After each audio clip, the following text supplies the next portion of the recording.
with a brief introduction of, let everybody know who you are and what you represent and kind of what the initiative is and how your organization started its quantum initiative. So Rima, why don't we start with you? Sure.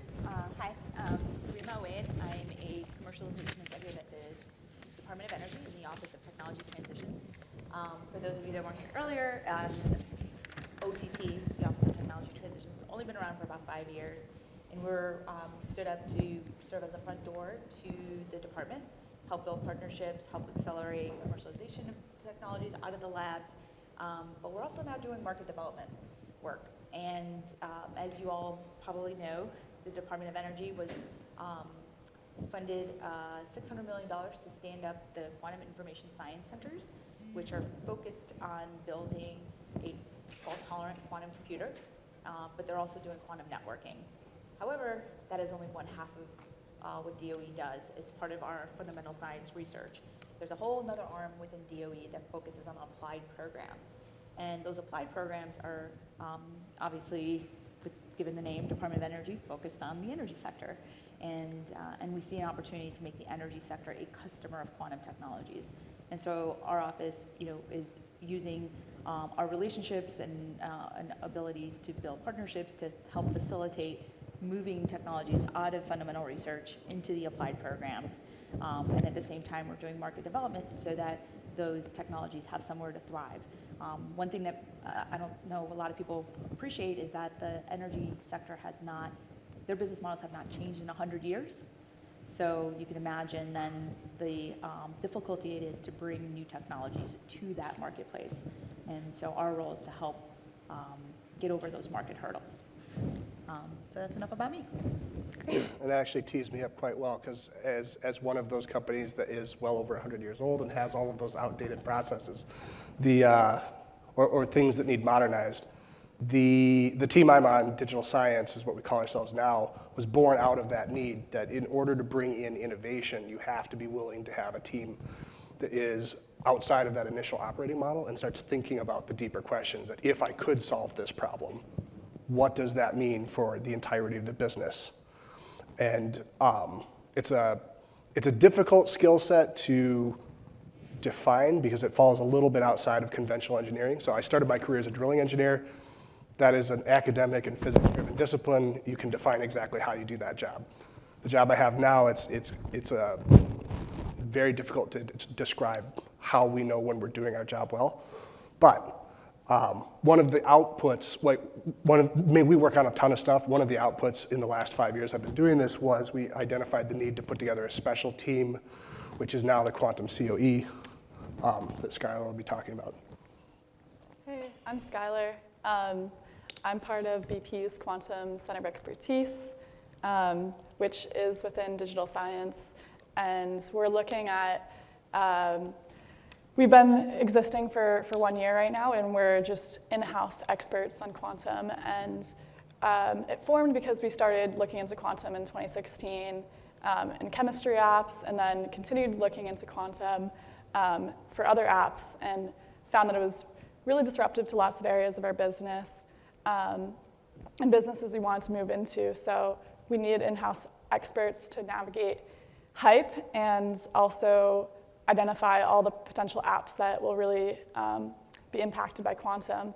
So what I do is try to find those apps that can be really interesting, and also talk within our company to let people know that quantum exists and can help our business areas, and try to lay the groundwork for moving into that once we have greater computational capabilities of quantum.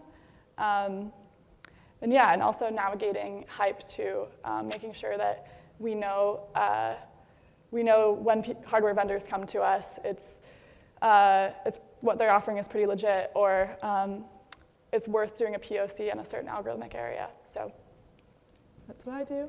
All right, very good. And so rounding out, I'm Jeremy Renshaw with the Electric Power Research Institute. It's a 501c3 nonprofit organization for public benefit. We work with utilities and startups, academics, national labs around the world to be able to accelerate technology transition into the energy industry. So my specific role is focused on artificial intelligence, and as of about 2 months ago, my colleague Emma Wong, who some of you know, was put on loan to the OECD, or she was offered the opportunity to go on loan to the OECD. So she decided that Paris was a wonderful place to be. So she threw quantum in my lap, and that's why I'm here today. So I'm still learning. I'm new. Appreciate everyone being so welcoming and teaching me so much about what all of you are doing to help disrupt the energy industry. Back to you, Heather. Great. So in my role, I'm a research manager at IDC, and I am the quantum lead analyst tracking quantum adoption trends, the market trends, so on and so forth. And there's a very large continuum of where organizations are in adopting quantum. We have some organizations that are really far in their journey, and then we have some that are just contemplating whether or not they should jump into quantum, whether it's right for them. So, Peter, why should organizations start thinking about quantum, and why should they start exploring and becoming quantum ready at this point? I would compartmentalize that as you could go in a couple of different directions. You could be the first mover, make all the mistakes, pick up the technology, or you could be a fast follower, ultimately. Because if you had a hypothetical technology that was a real game changer for the industry, everybody's going to jump on board eventually. So the case that we make for why we're doing stuff right now is we're aware that the second, let's say you have a fully fault-tolerant quantum computer and software that runs on it beautifully, and now I can solve problems I've never solved before. That doesn't mean as a business I solved that problem and I've changed myself. There's a broad scope of skill sets necessary to actually implement the solution. There's a broad set of business processes going right down to the accounting structure of the company. There are implications for that. And so in preparation to actually make use of that quantum solution, you need to start thinking about all of that stuff today. But nobody's really sure what that looks like. So you iterate small steps. It takes you in the direction of how do we actually structure ourselves around someday doing some very exotic math. And then when that day finally comes, you're ready for it. Or you could be a fast follower, but now you're just playing catch up for 5 years. Rima, your organization is a little bit different because not only are you working with quantum computing, but you're also working with a lot of what we at IDC call adjacent quantum technologies, so like sensors and those types of technologies. So why did your organization feel it was important to begin experimenting with those technologies in addition to quantum? Well, so the sensors, we see opportunity in quantum computing, but we also see opportunity in some of these adjacent, quantum sensing and security, because we use sensors today throughout the energy sector, and we're using classical sensors, but we also have accepted the fact that the grid is very vulnerable to threats, whether they be cybersecurity threats, whether they be physical attacks, whether they be natural attacks. We need to be prepared. And the better our sensing capabilities, then the better we can compartmentalize those issues and those problems or be responsive. And then also, some of these sensing capabilities will also help us with our forecasting, which will help us with our planning. And then obviously security is of great interest to us because the grid is, if you take down the grid and if somebody was sophisticated enough and malicious enough, they could take it down for a period of time that could cause, a cascading effect throughout our society, and we don't want that to happen. So we can't ignore it. We have to protect our critical infrastructure, and our grid is critical infrastructure. And we also recognize that there's a lot of interdependencies between our grid and other infrastructure that the society is dependent on, and we interconnect with those things, and that we need more visibility and more awareness. And these other technologies, such as quantum sensing, will help support that situational awareness so that we can prepare for anything that comes. And so I'll just put this out there because obviously everyone on this panel, their organizations and their companies are well into their quantum initiative. But how should organizations and companies begin even researching quantum, trying to determine, is this right for them? I'll just put it out there for whomever. Yeah, I think we've approached that several lenses. As we're a year into the quantum COE, we've made a few mistakes and learned along the way. I think a first thing we learned is you can't just ask people for give us things that we can improve with quantum computing. No one's going to know what that means or what to give you, and then we turn that into give us computationally hard problems, then give us problems that are graph network-like problems. Those were helpful, but we still didn't get a ton of traction because people are busy in their day-to-day lives at BP, and they are busy innovating in so many ways. So we kind of changed our approach to I think the first step is what are big academic groups and research groups focusing on quantum now, and what are proven examples of what quantum could be used for, and do we have computational experts in those areas within our company? And we had a really big computational chemistry team. We have pretty complex computational route optimization programs as well.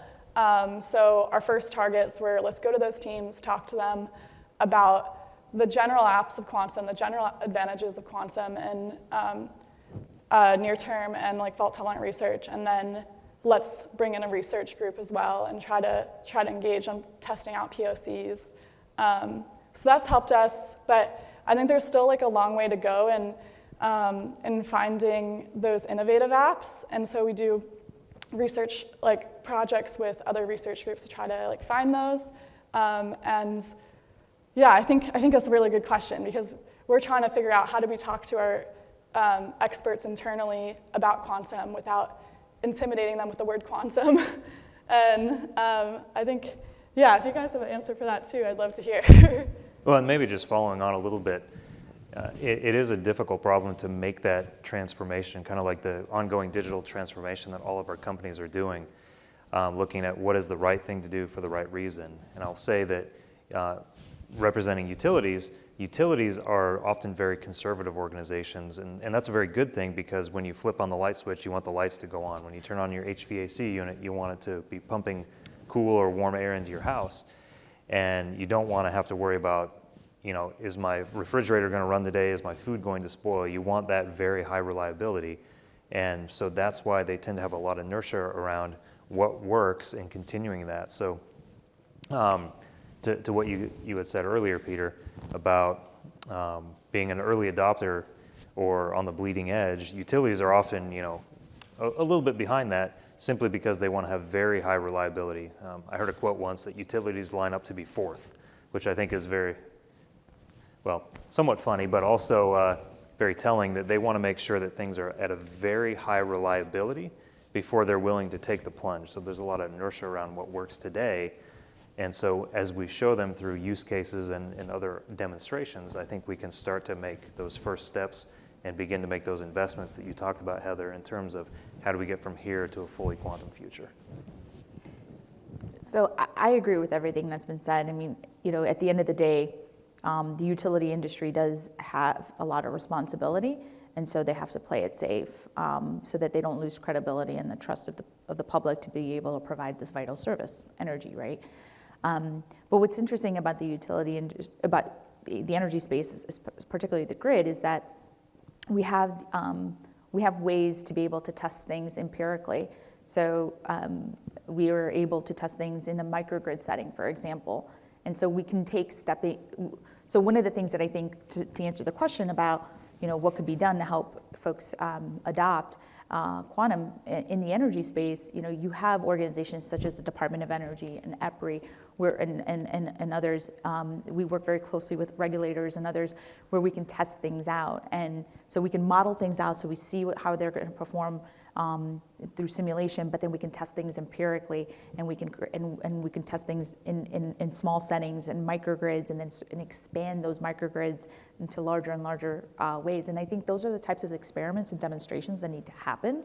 And I think that these are the types of roles that we need to play in and fill those roles, so that we can establish the credibility and the trust, so that people know empirically how this is going to work, and then know how to deploy it, so that it's not a science project to them, and it's been proven and tried. And that's what we're working on. That's what we're trying to work towards, these demonstration projects. Yeah, not so much an ad, but something I think we should come back to if we have time, because it's a fascinating and relevant thing. The question of because you kind of touched on this, if I've never solved it before and I can't empirically test that I'm right, like what do I do? Because when we talk about exotic compute, we're definitely getting into that space. We're solving a business problem. We don't know if it's right in some cases, or if it's even plausible. Well, that's a good transition, because I was actually going to ask you, one of the, when I talk to end users who are getting into quantum, or if I go and I talk to a vendor who's over in the main ballroom, you get the advice, how do I start? How do I get into it? Well, you've had to start identifying use cases and developing algorithms. Is it as easy as just saying, oh, I'm going to develop an algorithm, or is there some step to going from classical to quantum? Like, is there a mathematical problem in there that we have to look at, or? I mean, I can jump in there. So I think we tried we tried taking baby steps in terms of figuring out how quantum computing can play a role in the energy space. And so we partnered with the QEDC, and Accenture came along and helped facilitate a workshop for us, where we brought together people that didn't talk before, right? And didn't speak the same language, but then we had people coming in with sort of a framework already in mind. Like, we had, you obviously need some champions that have a general understanding of what quantum could do, and if we're talking about quantum computing, what can quantum computing do? What are the types of math problems? And then find out, well, where within that industry did those math problems apply, and try to narrow things down, and then bring those various diverse backgrounds from quantum and the industry, and actually put them in a room and get them talking about the use cases. And we started with over 200 use cases at one point, and filtered it down to a handful that we thought, okay, these are the ones we might want to start with. That's not to say that the others are off the table in the long run, but this is where we want to start, because this is where we think we have the highest probability of success in the near term, given today's technology. And so it's a blending of the mind. And I think this is one of those things where you're going to need you're going to need government and others involved to help conduct that brain damage that industry's not going to want to do on their own, because it's costly. Yeah, as far as where you start, we're always working on two things in parallel when it comes to any kind of digital technology, but especially quantum. Tired of holding that. There's one track which is, this is math we already do, and if we could do it on quantum, maybe we could do it faster or somehow better. That's one way of approaching it. It's completely valid.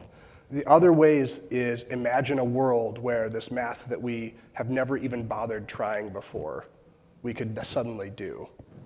And what does that mean? And the imagine the world is that's where you're talking about, like, opening up entire lines of business or game-changing things.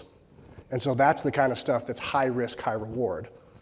And that's where I prefer to spend my time thinking, but the pendulum's always swinging. In the space of math we already do, there's a bit of a paradox, probably isn't the right word, but an issue where, let's say, there's no one kind of math that represents, like, everything. Every kind of math we do is maybe 5 to 10% of the whole big pie. So imagine I had a technology that could infinitely speed that up. I've only reduced my computation globally by 10%. So it might be a great use case, but I also have to think about how expensive is that speed up. Because I presumably, and this is true actually, I have built a lot of business process around the assumption that it takes a certain length of time. So if I'm used to waiting 4 weeks to finish a project or to finish a processing job, I've probably got other stuff going on that also takes 4 weeks. So if I could solve that instantly, I'm not that far ahead now because I still have this other stuff that's going to take 4 weeks. But that's a more relatable use case, perhaps, so it's a good way to get your feet wet. If I could just kind of go back to an earlier comment you made, Peter, about how do we know we're getting the right answer? And if I can, and if you'll indulge me for a minute, use an example that came out just last week from the AI world of the latest GPT or language transformer. So you could ask it all kinds of questions and it will give you very professional sounding responses that sound very convicted. But you can also ask it ill-formed questions and get answers that are very obviously wrong to a human, but it will tell you in what seems like very confident words that an abacus is faster at solving math problems than a GPU. Which I'm good at that too, being really confident when I don't know what I'm talking about. Yeah, so then going back to what Rima was saying, I think it really goes back to we need to understand the problem that we're trying to solve and then start small and build up from there and scale up our problems, because once we are able to solve the problems and understand that we are getting the right answers on smaller scales and larger scales, eventually we have to apply it on those scales that are beyond what we can do today, as you were mentioning, Peter. But we have to have the confidence that we're going to get the right answer or very close to the right answer, or at least better than what we're doing today before we can implement those solutions. That's why I'm so excited about trying out quantum algorithms in the energy space. The energy space is one of those unique places where we can compartmentalize the problem and be able to test it against classical computing, but then also test it empirically. And I just think that creates a really nice sandbox for us to play in. And I just think it's exciting for us to be in that space. Yeah, if I could also add, I think for corporates looking into getting to quantum, we mentioned that we are looking now at moonshots, but that's because we've taken problems that we've had a lot of classical computational work done and machine learning work on, and used that with quantum and shown like a little bit of advantage with, and gain credibility within the organization. And now we can look at bigger problems. So I would say just the starting block is really taking things that you're already doing, like to the state-of-the-art computational stuff with classically, and trying to use that as a benchmark for POCs with quantum. But how do you determine which case? So Rima, you said you had over 200 cases and you kind of funneled it down. For a lot of companies that I've spoken to, the IT developers understand the value of quantum and the long-term investment that will go into it. However, they also have to persuade their executive level stakeholders who are very keyed into the short-term return of investments. So how do you determine it? And then of course there's all types of business units who have their ideas. So how do you really funnel that down and really determine where to focus? Well, what's interesting is, we started off with 200 use cases, and that was just on optimization, right? And so we were very deliberate in that we decided to, explore this by limiting the conversation, because with energy, as we talked about, there's so many different types of quantum technologies out there. There's the sensing, there's the computing, there's the communications. So we decided let's just focus on computing, and even within computing, let's just focus on optimization, because that's where we see some near-term opportunities given where the computers are today. And then within there, we had to weigh, all right, what are the math problems where we see classical hitting a wall? Where is it going to eventually become intractable for us to be able to do this classically? And so, given the fact that we knew we were going to narrow things down to an optimization problem, given where the computers are today, and then where are the problems that we're dealing with classically going to become intractable, we married those things together, and then we we had a back and forth. There was a feedback loop that we had in terms of industry telling us what is the value of answering this problem, and then the computing and quantum folks telling us what is the probability we'll be able to answer that question. And so there was a back and forth, there was a feedback loop, and then you only get that by having a dialogue that brings those people together, and capturing that feedback real time, and that's how we did it. So it's sort of a manual process, but it was very dynamic in that, you know, we had to put humans together to talk about it. Come back to me. I'm processing the question a little bit still. That's okay. Yeah, I think, so Peter and I were talking about a little bit about like what is better and how do you define that when you're looking at a quantum problem, and sometimes we've run into certain applications that we've looked at where, and I think when you're talking about quantum, a lot of times people think it's always just speeding up a problem and trying to find a problem where it's faster to have a solution, and it's better that way. And I think we're definitely moving away from those applications where we're looking for quick results or faster results than we already got, and we can do this classically. And we're moving into like what are, and like the target questions really are like what are problems that we can't do classically at all, and it's like we can't run this, period, and quantum makes it in a manageable amount of time, or makes the accuracy we want computationally in a reasonable amount of time. And yeah, I think, so that's the approach we kind of want to take. We were talking a little bit about that, so let's get to that together. The thing I was processing is I had an anecdote, and I had to really think about how do I talk about this without talking about it. I think we can talk about the power tolling problem probably. Yeah, okay, well, so it's like this is a nuance that, like the whole process, there's an entire like a funneling process. So you've got your ideas and you try to kill them, yeah? And you eventually get down to like the ones that keep surviving, and then those are the ones you move forward with. But what's different about quantum versus, say, just like a business venture, is we had this maxim in drilling that we said all models are wrong, but some can be very useful if you use them right.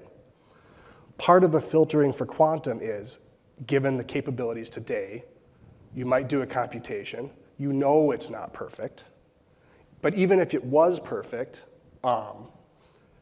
there's this phenomenon of superfluous accuracy. So you're kind of okay with things being wrong in a lot of different ways. So part of that filtering process is picking some kind of wrong you can live with.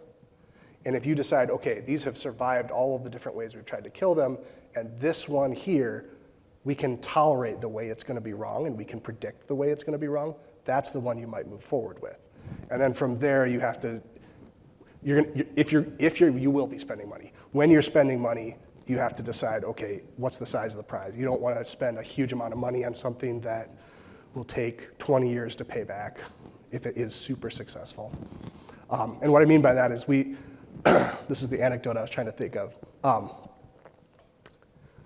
Suppose you can optimize shipping, like shipping stuff from the docks to the platforms, and you successfully, you prove you've got some things that are wrong, but you demonstrate that if I do everything perfectly, I can use one less boat, and I can save that money.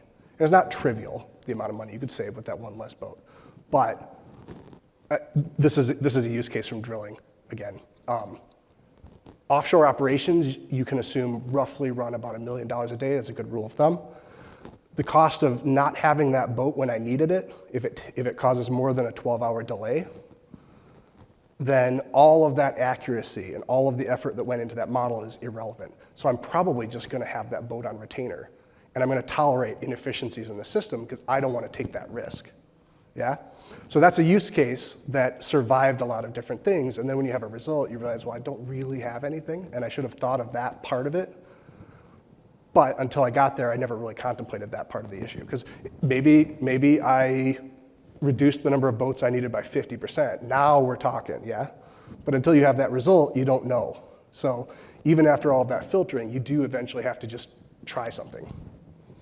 And I think the only other thing I'd like to add, we heard a lot about analyzing very large-scale data sets.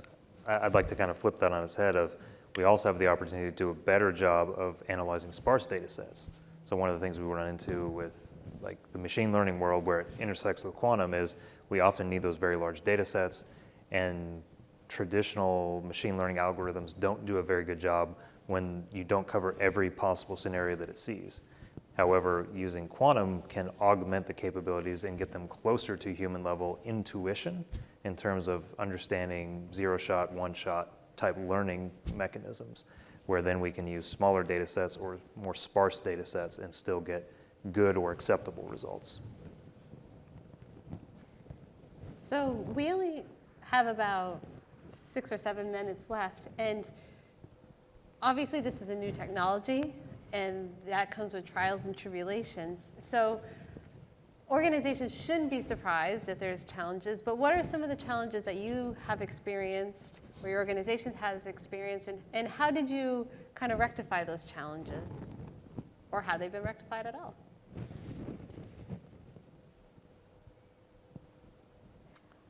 I guess I'll start.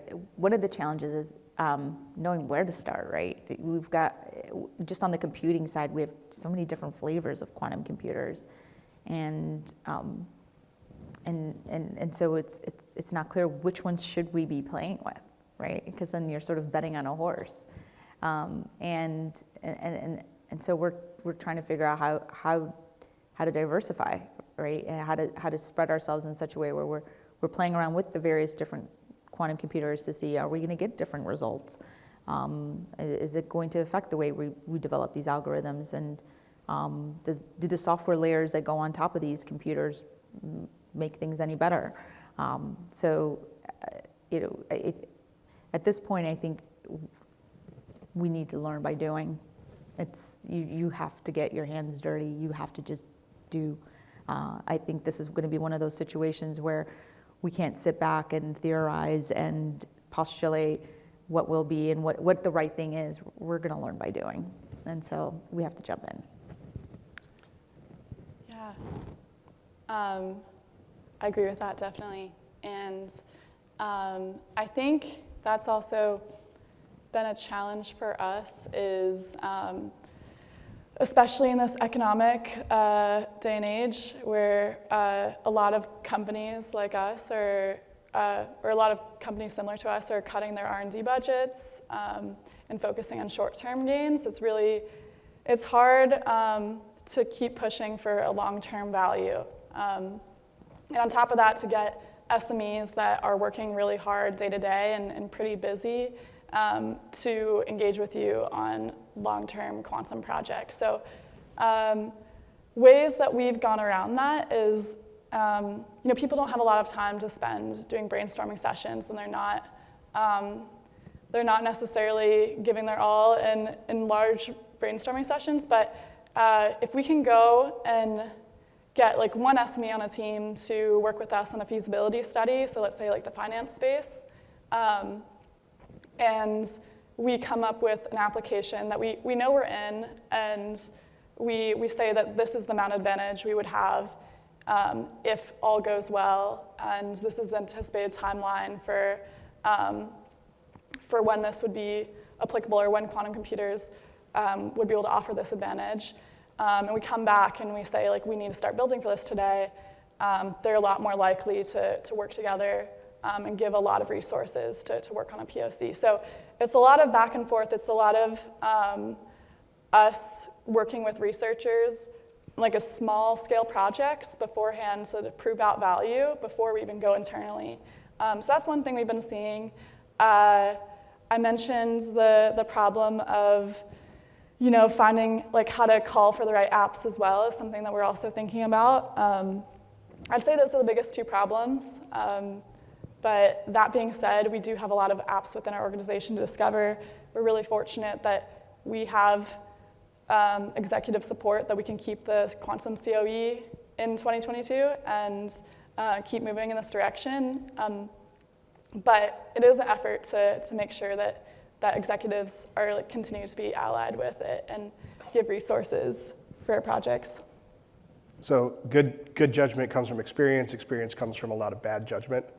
And our executive vice president has said repeatedly that if we can out-fail everybody around us, eventually all of those failures will add up to some serious experience that we can leverage.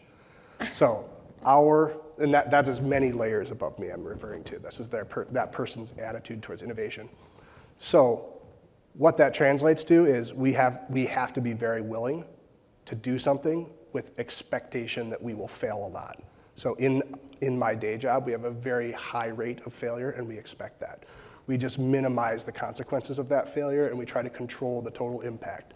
So it's better, said another way, it's better to have a lot of cheap failures than to have one very expensive failure that kills the department. So start small, iterate fast, that kind of stuff, which you can do even in quantum. And I completely agree with what all my panelists said. And the only thing I guess I'd like to augment that with is setting your quantum strategy, figuring out where do we want to be in 5 or 10 years from now, what do we want to be doing to be able to make that future, and then work backwards and figure out what are the decisions that we need to make, starting with the end in mind and working back every decision we need to make until we're sitting in the chair that we're sitting in today, and then having that path or that roadmap to get from where we are today to that end state that we want to get to. Because otherwise we run into the Alice in Wonderland situation of going down the road and, which path do I take? Well, if you don't know where you're going, it doesn't really matter which path you take, because you're just allowing the world to happen to you versus taking control of your own destiny. So as we understand who we want to be and where we want to be, then we can set our strategy and make the path that we need to get there. And I think that's a wonderful way to conclude this part of our session. I've learned so much, so I want to thank all of you for joining me up here on stage and having this discussion. So thank you. Thank you, guys. Are there any audience questions?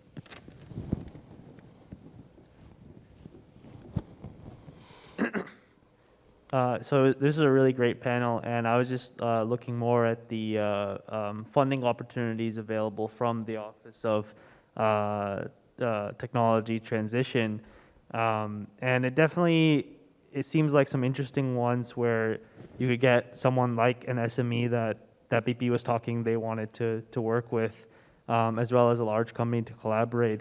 But I guess after this conference and this discussion, what kind of and the report that came out, what kind of funding programs do you hope to look forward to in the future? I've definitely heard about like a new loan facility and other programs like that, but was curious on your thoughts there. Well, so the DOE does have SBIR and STTR. I think people do prefer the SBIR program, and the SBIR program is run out of a number of different offices within DOE. There's an Office of Science version that's focused on fundamental research. Then there's an SBIR in cybersecurity, an SBIR that's focused on just the grid, and then there's one that's focused on renewables. But what's interesting though, and then there's funding opportunity announcements that come out of all of these offices as well that focus on their specialty areas.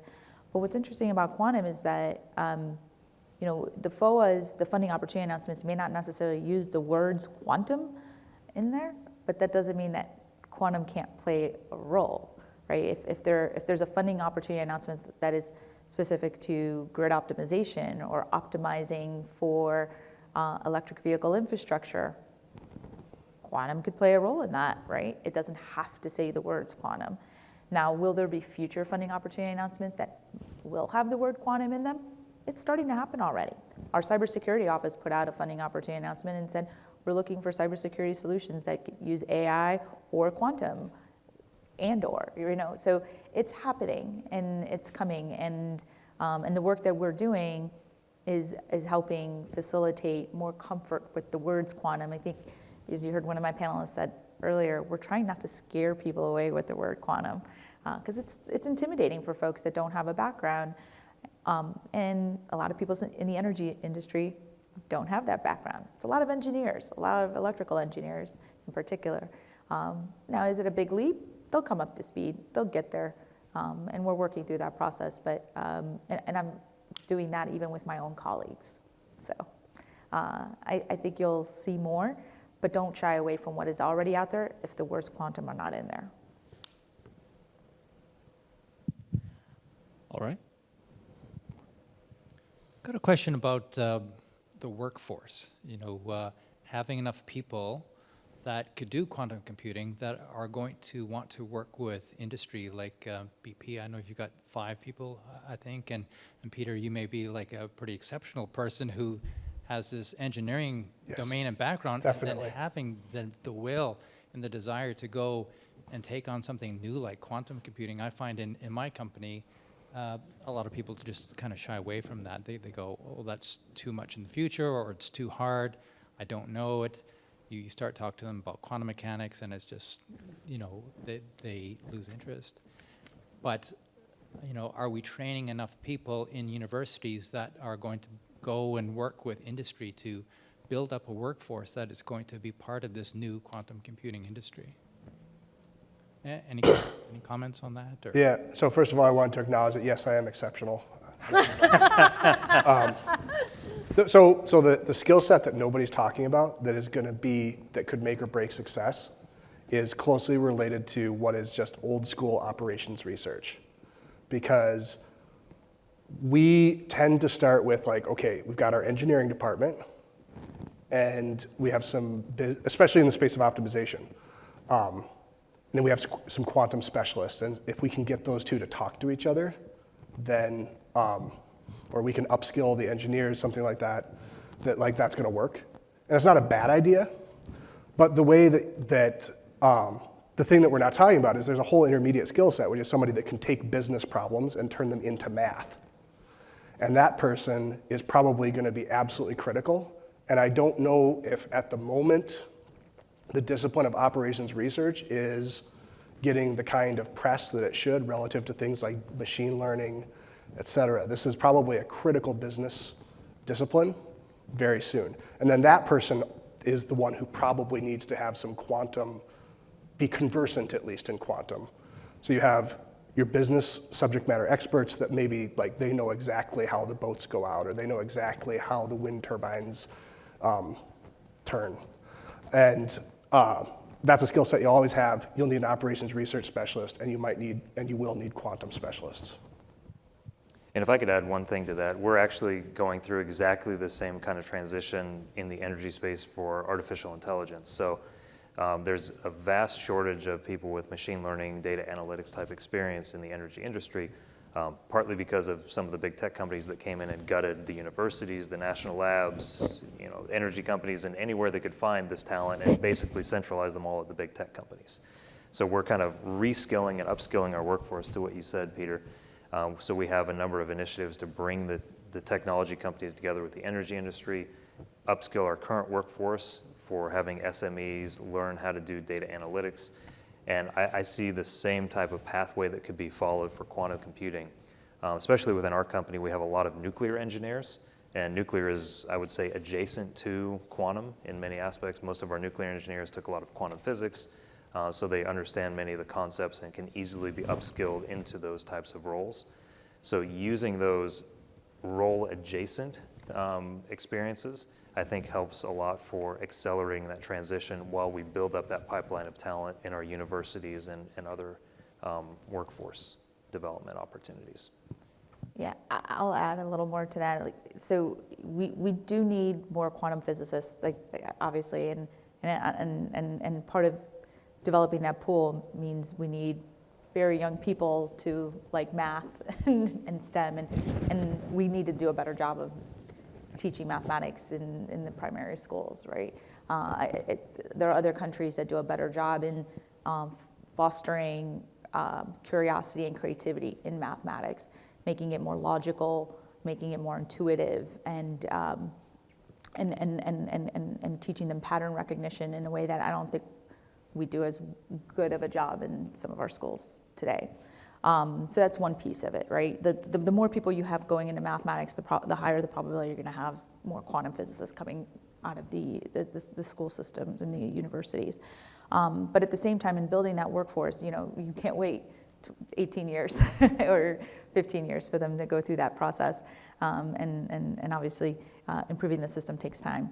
But in the meantime, there is an opportunity for us to invest in these upskilling programs, making people aware, like quantum aware. There's a lot of talk about that because you're going to need a lot of people that understand how to build the algorithms or build the computers, but you're going to need a lot more people that know how to use it. And that's and quantum awareness will create that customer base that you also need.